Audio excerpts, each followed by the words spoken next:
Sağ payında böyük bir ölçüdə kist müəyyən olunur və kistin içərisində belə bir çöküntülər var. Və indi bir cəhd göstərəcəyik, yəni bu mayeni çəkir, yerinə etil spirti vuraq. İynə salan zaman sizə məlumat verəcəm ki, udqunmayın, yaxşı. Hal-hazırda ekranın ortasına gətirirdik 200 tane və iynənin ucunu götürün. İynəni salıram.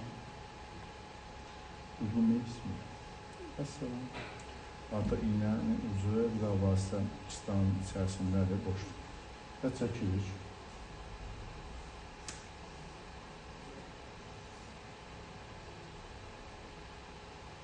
Spirti çəkmişsiniz?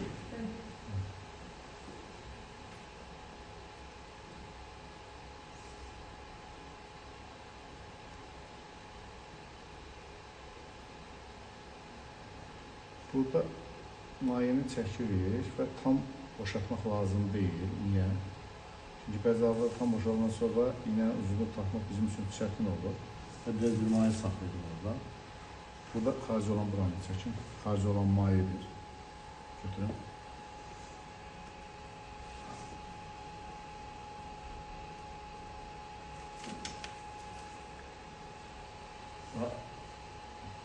Təkrar iynənin ucunu boşluğun içərisində tam müəyyən etdik.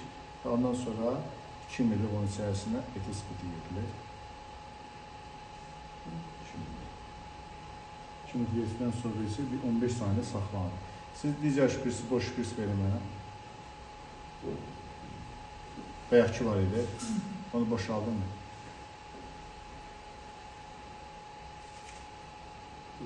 Təmiz spirti saxlanılır.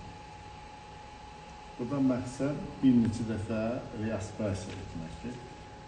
Boşluğun içərisində olan maye tam şəffaf olmalıdır və ondan sonra da biz proseduru yekunlaşdırırıq.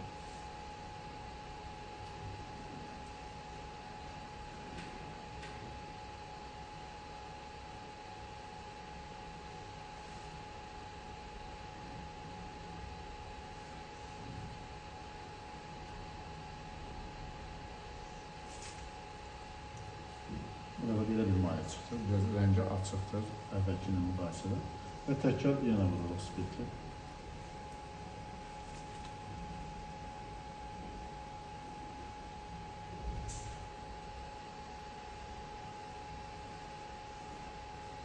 Burada da 1 ml vururuq, yenə 15 saniyə saxlayırıq.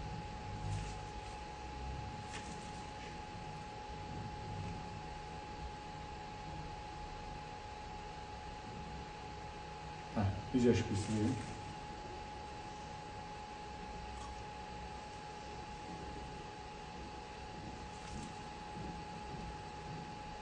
Yazını görmeye çalışırıq. Bilinmeyen numara. Şübhə götürürüz. Telefonu. Yenə çəkirik.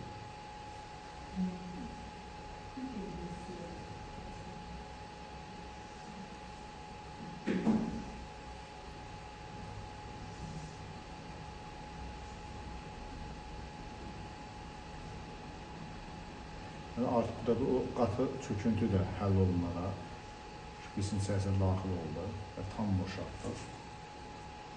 Görürsünüz, artıq çöküntü də xaric etdik və bu dəfə isə son olaraq spirti vururuq 1 qram.